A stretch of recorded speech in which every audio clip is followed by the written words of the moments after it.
Magandang gabi mga masters, bali ngayon po ay 3 videos po ma-upload ko po sa aking YouTube channel. Tama nga mga masters, 3 videos nga po ma-upload ko po. Yon, what's up mga masters? Nandito na naman tayo sa panibagong araw, panibagong kabanata na naman ang pagsasama-samahan natin ngayon guys.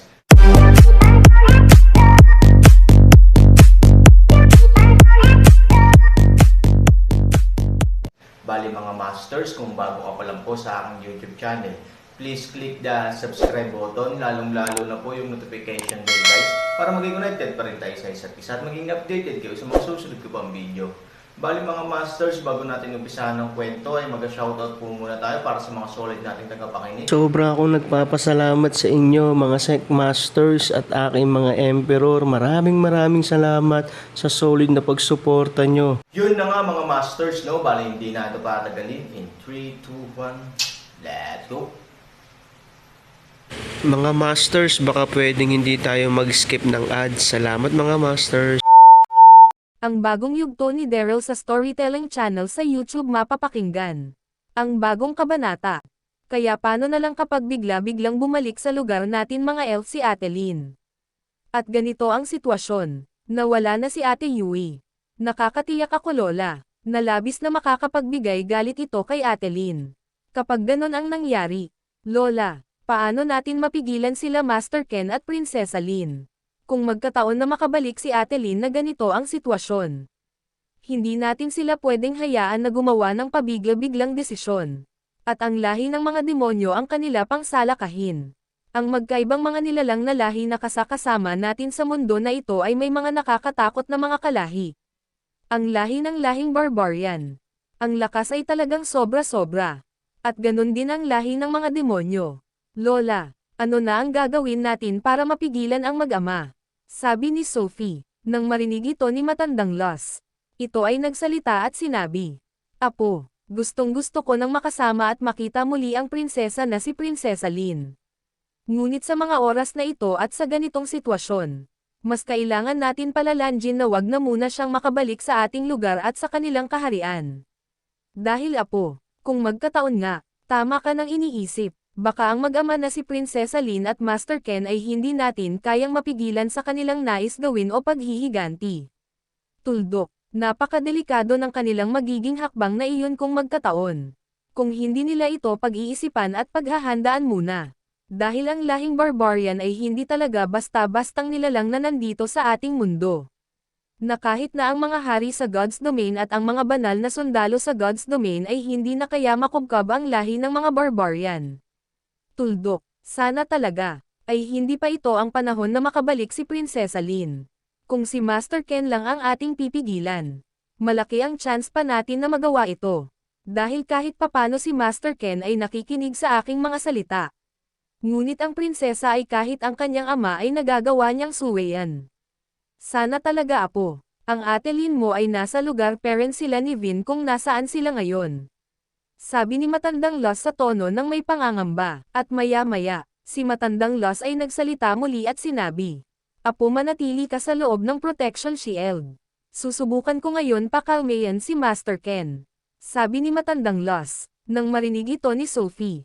Ito ay nagsalita at sinabi, Lola, kung aalis ka sa protection shield, maaari kang masaktan.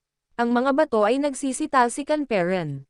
Sabi ni Sophie. Nang marinig ito ni matandang Los, ito ay ngumiti at sinabi, Magtiwala ka sa akin Apo. Sabi ni matandang Los nang may kumpiyensa. At si matandang Los ay dahan-dahan lumabas sa protection shield. At ito ay naglakad papalapit kay Master Ken. At si matandang Los ay nagsalita at sinabi, Ken huminahon ka. Alam ko kung bakit ka ngayon nakakaramdam ng ganyan pagkapuot sa iyong puso ngayon dahil sa lungkot. Ngunit, kailangan natin maging matatag lalo ka na. Hindi pa ito ang huli para sa ating lahing elf. Hindi pa ito ang wakas ng ating lahi. Oo nakakalungkot na madami sa ating mga kalahi ang napaslang lalo na kasama na dun si Yui. Kahit ako ay labis na nalulungkot sa pagkawala ni Yui. Pero Ken hindi tayo pwedeng maging ganito sa matagal na panahon. Parte na ng buhay natin ang may mga nawawala. Pero may mga dumadating sa buhay natin na mga bago natin mamahalin at papahalagahan. Kaya nakikiusap ako sa iyo Ken. Maging mahinahon ka at magpakatatag. Para sa ating lahing elf at sa iyong anak na si Prinsesa Lin. Sabi ni Matandang Los, habang ang kamay ni Matandang Los ay nakaharang sa kanyang muka. At nang marinig ni Master Ken ang mga sinabi ni Matandang Los, ito ay nagsalita sa malungkot na tono at sinabi, Los, bakit? Bakit sa ating lahing mga elf nangyayari ang mga ganito? Bakit parang ang lahi lang natin elf ang nakakaranas ng mga ganitong pagsubok? Bakit hindi na lang sa mga nilalang na nagtataglay ng kasamaan sa kanilang mga puso? Nangyayari ang mga ganito. Bakit sa atin pa? Ni wala tayong ginagawa na ikakasama ng ibang mga nilalang. Ni ang lahi natin ay walang hinanggad kung hindi kabutihan ng mga iba't ibang nilalang. Pero bakit ganito? Ang lahi natin ay hindi masamang nilalang. Kaya ba tayo ganito dahil masyado tayong mapagpaalaga? Kaya ba dumadaan ang mga pagsubok na ganito na sobrang sakit dahil tayo ay naghaanggad ng kabutihan para sa karamihan? Kung ganun mas mabuti pang maging masamang nilalang na lang tayo, kaysa maging mabuti kung ganito naman lagi ang ating kakaharapin na pagsubok. Pagbabayaran ko silang lahat. Lahat ng mga nilalang na mga naninirahan sa mundo na ito ay aking gagambalin. Wala na akong pakialam sa kabutihan o makakabuti sa iba. Papakita ko sa lahat kung gaano kabagsik ang lahi nating elf. Sabi ni Master Ken sa seryosong tono at may galit sa puso. Nang marinig ito ni Matandang Los, ito ay nagsalita at sinabi, ano bang pinagsasabi mo Ken? Ang tulad natin nilalang ay hindi tayo para gumawa ng masama. Huwag mo baguhin ang iyong sarili dahil lang sa nangyaring ito. Mas masarap mamuhay kung may kabutihan sa ating mga puso.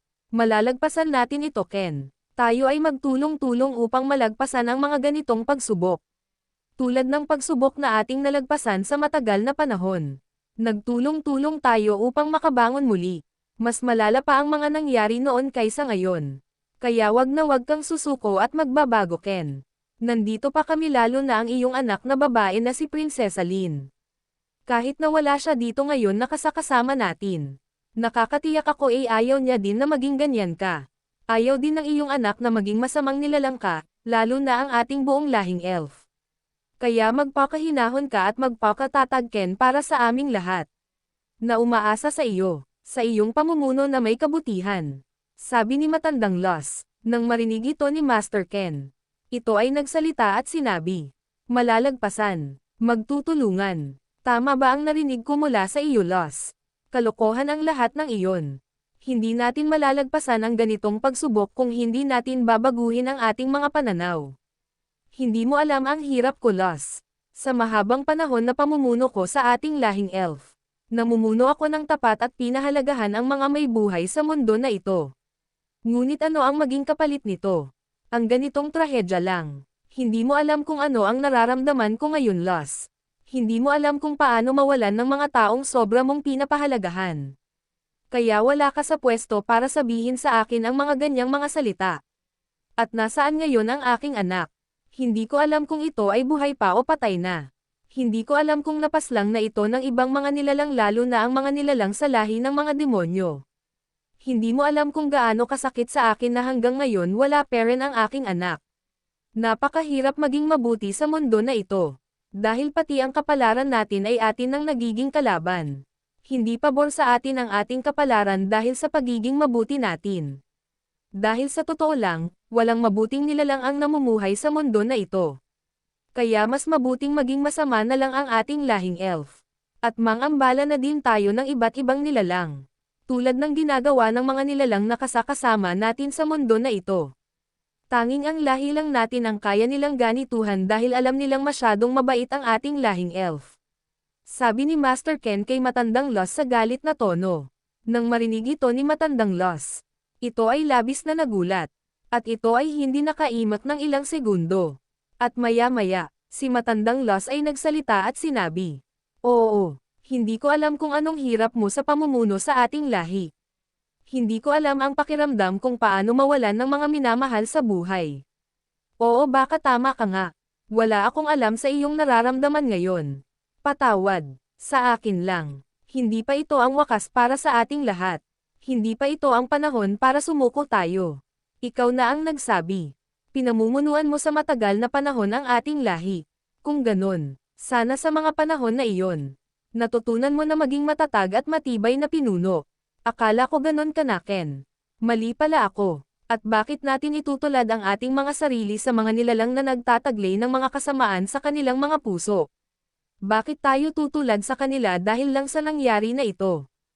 Tulad ng lagi kong sinasabi sa iyo.